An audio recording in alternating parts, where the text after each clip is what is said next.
সত্যের সন্ধানে SV news 24 TV. বোয়ালখালীতে বিএনপির উদ্যোগে মরহুমা বেগম খালেদা জিয়ার ইসালে সওয়াব কামনায় দোয়া ও ইফতার মাহফিল।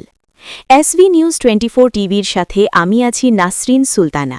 প্রতিনিধির পাঠানো তথ্য ও ভিডিও চিত্রে এবার বিস্তারিত সংবাদ। সাবেক প্রধানমন্ত্রী ও বিএনপি চেয়ারপারসন বেগম খালেদা জিয়ার ইসালে সওয়াব কামনায় চট্টগ্রামের বোয়ালখালীতে দোয়া ও ইফতার মাহফিল অনুষ্ঠিত হয়েছে। শনিবার 14 মার্চ বোয়ালখালী উপজেলা ও পৌরসভা বিএনপি এবং অঙ্গ ও সহযোগী সংগঠনের যৌথ উদ্যোগে স্থানীয় একটি কমিউনিটি সেন্টারে এই দোয়া ও ইফতার মাহফিল অনুষ্ঠিত হয়েছে। চট্টগ্রাম দক্ষিণ জেলা বিএনপির সদস্য শওকত আলমের সভাপতিত্বে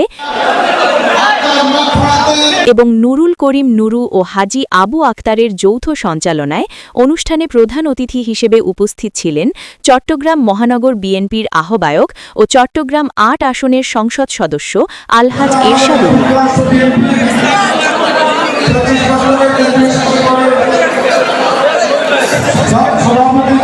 এতে প্রধান বক্তা হিসেবে উপস্থিত ছিলেন চট্টগ্রাম দক্ষিণ জেলা বিএনপির আহ্বায়ক আলহাজ ইদ্রিস মিয়া। অনুষ্ঠানে বিশেষ অতিথি হিসেবে উপস্থিত ছিলেন চট্টগ্রাম দক্ষিণ জেলা বিএনপির সদস্য সচিব লায়ন হেলাল উদ্দিন, যুগ্ম আহ্বায়ক আলহাজ আজিজুল হক চেয়ারম্যান, জেলা বিএনপির সাবেক সদস্য সচিব মোস্তাক আহমেদ খান, বোয়ালখালী উপজেলা বিএনপির সাবেক আহ্বায়ক হাজি ইসাক চৌধুরী এবং সাবেক সদস্য সচিব হামিদুল হক মান্নান।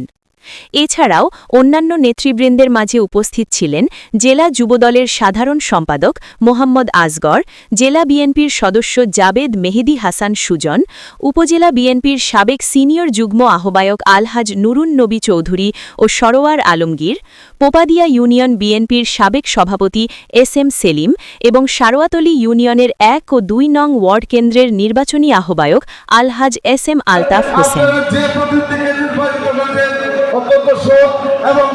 দোয়া ও ইফতার মাহফিলে বাংলাদেশ জাতীয়তাবাদী দল বিএনপি, যুবদল, কৃষক দল, স্বেচ্ছাসেবক দল, মহিলা দল, ছাত্রদল সহ বিভিন্ন অঙ্গ ও সহযোগী সংগঠনের বিপুল সংখ্যক নেতাকর্মী অংশগ্রহণ করেছেন।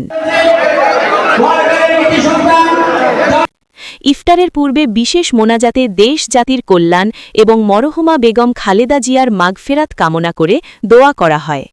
SV news 24 TV, Boalkhali, Chittagong.